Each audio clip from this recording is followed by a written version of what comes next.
अटल स्मृति सम्मेलन में शिरकत करने पहुंचे प्रदेश उपाध्यक्ष देवेंद्र चौधरी।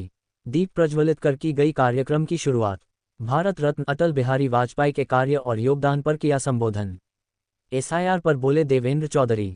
वोटर लिस्ट से हटाए जा रहे अपात्र लोगों के नाम। प्राथमिक विद्यालय के मर्ज पर बोले देवेंद्र। सरकार शिक्षा को बेहतर बनाने की ओर अग्रसर है। कार्यक्रम में खुर्जा विधायक मीनाक्षी सिंह, जिलाध्यक्ष विकास चौहान, पूर्व पालिकाध्यक्ष राजीव बंसल सहित बड़ी संख्या में कार्यकर्ता रहे मौजूद। खुर्जा के पंचवटी कम्युनिटी भवन में आयोजित किया गया था अटल स्मृति सम्मेलन।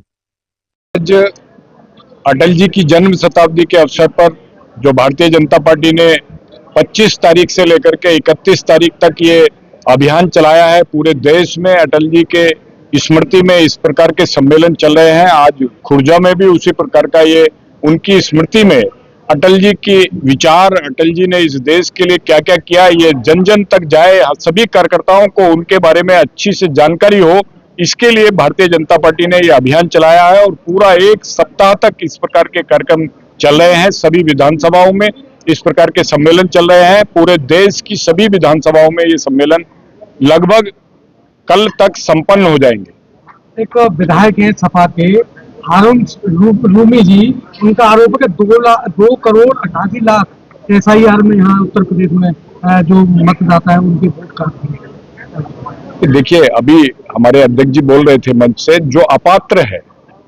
उसका वोट कट रहा है, किसी का काटा नहीं गया है। अपात्र है, मर गए, उनका भी वोट था, कुछ विस्थापित हो गए, कुछ दूसरे जगह जाकर रहने लगे, या किन्हीं का 2 जगह वोट था, शहर में भी वोट है, गांव में भी वोट है, वो वोट हटा है, काटा नहीं गया है। काटना होता है कि सब मन से काट दिया, ये नियम अनुसार जो कट रहे हैं वो वोट है। अभी मैं संबोधन सुन रहा था सर आपका जी। आप कह रहे थे कि बच्चों को बेहतर शिक्षा मिलनी चाहिए, जब मकान पक्के हो जाएंगे तब ये देश विकसित माना जाएगा। देश भर में लगभग 89,000 स्कूल बंद हो चुके हैं, जिसमें यूपी में 25 से 27,000 प्राथमिक विद्यालय बंद किए गए प्रदेश सरकार द्वारा। तो किस तरह की रणनीति है शिक्षा को उच्च स्तर तक ले जाने की? हमारी हमेशा नीति ये है कि देखिए, कोई बच्चा ऐसा न रहे गरीब का, गरीब हो या अमीर हो, जिसको शिक्षा न मिले, क्योंकि ये मूलभूत संविधान में ये हम लोगों को संविधान ये देता है।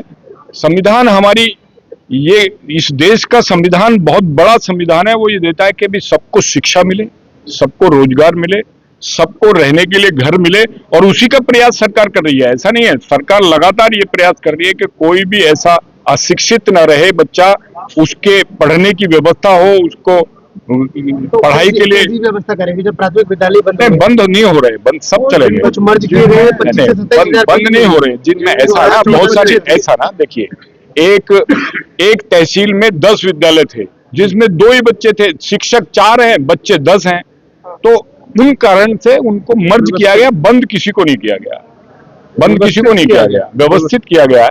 जो 25 से 27,000 के बीच का आंकड़ा, सारे के सारे वो ऐसे ही हैं जिनमें शिक्षक अधिक है और छात्र कम है।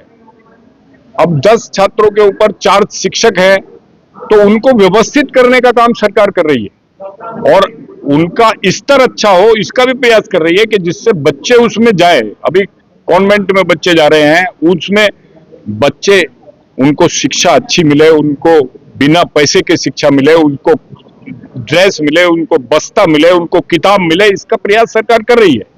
उनका स्तर अच्छा हो इसका प्रयास कर रही है। तो कुछ स्कूल ऐसे हैं उनको व्यवस्थित किया गया, बंद सरकार कभी नहीं करती स्कूलों को, ये हमारी नीति में ही नहीं है। हम तो चाहते हैं कि एक भी व्यक्ति इस देश में ऐसा न रहे जो निरक्षर हो, सबको शिक्षा मिले, सबको सुरक्षा मिले, सबको घर मिले, सबको रोजगार मिले, तभी तो ये देश बनेगा विकसित राष्ट्र। यही इसी नीति पर सरकार हमारी काम कर रही है, चाहे प्रदेश की सरकार होगी, चाहे केंद्र की सरकार होगी। धन्यवाद।